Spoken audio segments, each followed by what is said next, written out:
আসসালামু আলাইকুম everyone, this is Ashik Zaman, your Ashik ভাইয়া। আশা করি তোমরা সবাই অনেক ভালো আছো, সুস্থ আছো এবং আশা করি তোমরা সবাই ঠিকঠাকভাবে এইচএসসি প্রিপারেশন নিচ্ছ। তো আজকের এইচএসসি কনফিউশন সিরিজের আজকের ভিডিওতে থাকবে হচ্ছে যে আমরা এইচএসসি পরীক্ষাতে কোন সাবজেক্টে কত পেলে পাস। অনেকেরই এই কনফিউশনও থাকে, পরীক্ষা দেওয়ার পর দেখা যায় সবাই একটু অস্থির হয়ে পড়ে যে ভাইয়া দুই পত্র মিলে পাস কিনা, সিকিউ এমসিকিউ মিলে পাস কিনা, নাকি এমসিকিউ মিলে পাস। তো ব্যাপারটা কী আসলে, ক্লিয়ার ব্যাপারটা কী? তো তোমাদের রেজাল্ট করতে হবে A+, কিন্তু তারপরেও ব্যাপারটা একটু জেনে রাখো, যদি কোনো সময় কোনো পরীক্ষা খারাপ হয়ে যায়, অনেকে অনেক বেশি দুশ্চিন্তা করে, তো সেই দুশ্চিন্তা যেন না করতে হয়। কত পাইলে পাস বা কত পাইলে A+ তুমি পাবা, সেটা আইডিয়া নিয়ে রাখতে পারো আর কি, হ্যাঁ, তোমার কোনো ধরনের দুশ্চিন্তা না হয়। ওকে, তো বাংলা প্রথম পত্রের ক্ষেত্রে খেয়াল করো। বাংলা প্রথমত তো হচ্ছে তোমরা জানো যে তোমাদের হচ্ছে 70 নম্বরের সৃজনশীল, 30 নম্বরের এমসিকিউ। তো এইখানে তোমাকে কিন্তু প্রথম যে কথাটা বলে রাখি যে সিকিউ এবং এমসিকিউ যেগুলোতে আছে সেগুলোতে কিন্তু তোমাকে আলাদা আলাদা পাস করতে হবে।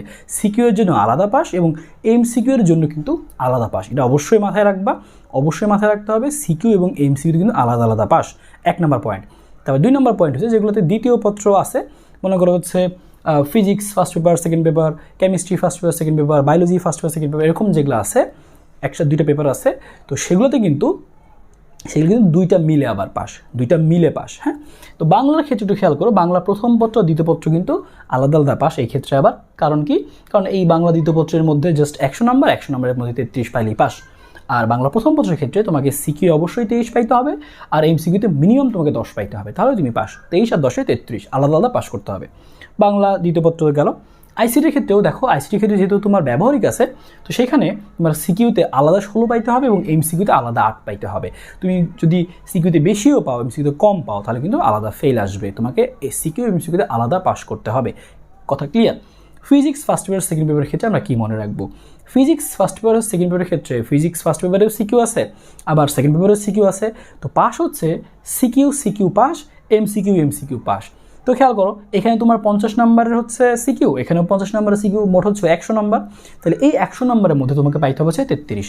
তাহলে সিকিউ দুইটা মিলে তোমাকে 33 পাইতে, তাহলে তুমি পাস করতে পারবা। আর এই ফিজিক্স সেকেন্ড পেপারের মধ্যেও বা ফার্স্ট পেপারের মধ্যেও এমসিকিউ যখন আসবে, এমসিকিউতে আলাদা পাস করতে হবে। তো তুমি মনে করো পরীক্ষা দিছো, ফিজিক্স ফার্স্ট পেপার পরীক্ষা হচ্ছে অনেক খারাপ পরীক্ষা, তুমি মনে করো 5টা দাগাইছো। তো অনেকে এরকম হয় যে 5টা মাত্র হয়েছে, বাসায় দেখে একদম কান্নাকাটি অবস্থা খারাপ, পরে তারা অস্থির হয়ে পড়ে। তো তাদের জন্য আগে থেকে আমি জানাই রাখতেছি যে তুমি জিনিসটা জেনে রাখো, তাহলে তোমার জন্য এই ভয়টা আর না থাকে যে তুমি যদি ফিজিক্স ফার্স্ট পেপার অনেক খারাপও করে ফেলো, মাত্র 5টা লাগাইছো, কিন্তু সেকেন্ড পেপার অনেক ভালো দিয়ে তুমি কিন্তু দুইটা মিলে কিন্তু পাস করতে পারবা। শুধু দুইটা মিলে পাস না, তুমি প্লাসও পাইতে পারবা। ঠিক আছে? তার মানে তোমাকে পাসটা কিন্তু সিকিউ মিলে পাস আর এমসিকিউ মিলে পাস।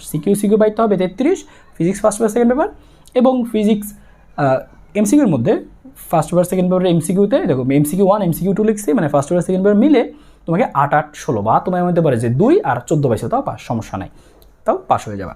সেম জিনিস হচ্ছে কেমিস্ট্রি, তারপর হচ্ছে উচ্চতর গণিত এবং বায়োলজির ক্ষেত্রে প্রযোজ্য। আর প্লাসের ক্ষেত্রে ব্যাপারটা কি? প্লাসের ক্ষেত্রে তোমাকে দুইটা মিলে প্লাস পাইতে হবে, এই দুইটা মিলে তোমার হচ্ছে প্লাস। হ্যাঁ, এই দুইটা মিলে তোমার A+। কেমিস্ট্রির ক্ষেত্রেও ফার্স্ট পেপার সেকেন্ড পেপার মিলে হচ্ছে প্লাস। তোমার একটা পরীক্ষা খারাপ হলেও অন্য পরীক্ষাটার মিলে তুমি গড়ে তোমার কত পাইতে হবে? 80 80 160, দুইটা মিলে 160 পাইলে তুমি প্লাস পাই যাচ্ছ। দুইটা মিলে তোমাকে পাইতে হবে কত? 160, দুইটা মিলে। বাংলার ক্ষেত্রেও, তারপর হচ্ছে ইংরেজির ক্ষেত্রেও দুইটা মিলে তোমাকে 160 রাখতে হবে। হ্যাঁ, ইংরেজির কথা বলা হয়নি, তো ইংরেজিটাও কিন্তু সেম, ইংরেজিটা হচ্ছে সেম, দুইটা মিলে কতটা পাইতে হবে? 160 পাইতে হবে। এগুলা মিলে ঝিলে, হ্যাঁ, এগুলা পাশে প্লাসের ক্ষেত্রে মিলে ঝিলে দুইটা মিলে তোমাকে 160 পাইতে হবে। কেমিস্ট্রির ক্ষেত্রেও এই যে এখানে 2 পেপার আছে, এখানে 2 পেপার আছে, দুইটা মিলে তোমাকে প্লাস পাইতে হবে, আলাদা আলাদা প্লাস পাইতে হবে। তো আশা করি এই কনফিউশন ক্লিয়ার যে পাস কততে এবং কত পাইলে প্লাস। তো এই কনফিউশন তোমাদের অনেকেরই হয়তো বা পরীক্ষার পরে হইতো, পরীক্ষা দিয়ে আসার পরে হইতো, কারণ গত বছর আমি এই জিনিসটা খেয়াল করছি, পরীক্ষা দিয়ে এসে অনেক স্টুডেন্ট খালি ফোনের উপরে ফোন যে ভাইয়া এই অনেক পরীক্ষা খারাপ হয়েছে, পাস করবো কিনা, বা A+ এখনও পাওয়া সম্ভব কিনা, পরে খারাপ হয়ে গেছে, একটা খারাপ হলেও পরেরটা দিয়ে তুমি আসলে করতে পারো যদি অ্যাক্সিডেন্ট হয়ে যায় কোনো কারণে। তো এই হচ্ছে কথাবার্তা। এবং এই কনফিউশন সিরিজে তোমরা আর কী কী নিয়ে ভিডিও চাও অবশ্যই কমেন্ট করে জানাও, যে তোমাদের যে সকল বিষয় নিয়ে এরকম কনফিউশন এইচএসসি রিলেটেড অবশ্যই কমেন্ট করে জানাও। তো ঠিক আছে, আজকে এই পর্যন্তই। সবাই ভালো থাকো, সুস্থ থাকো, আল্লাহ হাফেজ।